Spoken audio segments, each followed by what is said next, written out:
آرام گذر ای رهگذر، بر این مکان بار نگر. ما می رویم نزد خدا، آرامگاه است جای ما. جایی که انسان آخراً آرام میشد، از حرکت میماند. این آرامگاه یعنی قبرستان هست.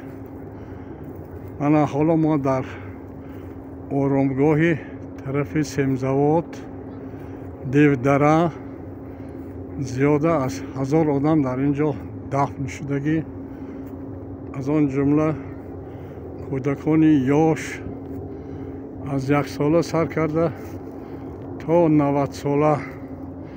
انا گرد و اطراف دیده ایستادید. اینجا یگان دیه نبود. انا بالای سمزواد به خانه های زیاد استقامتی ساخته شدگی.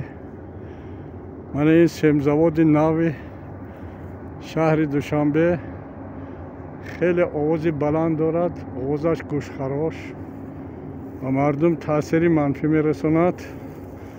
باید که چاره های ضد شوم دیده شود و این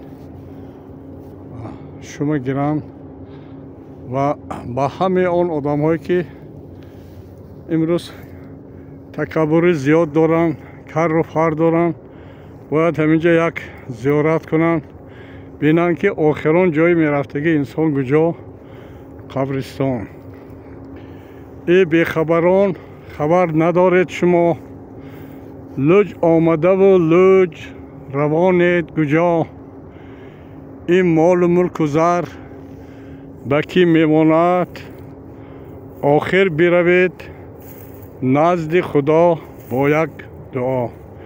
امروز فرزند عزیز منم فرهاد که اگر زنده می بود الکی 45 ساله می شد. روحش شاد باشد. تمام آدمی که در اینجا خفتگی هستند ابروهشان امروز شاد شود، جاشان جنت باشد. همه وقت باید یاد گذشتگاه کنیم. سلامت باشید.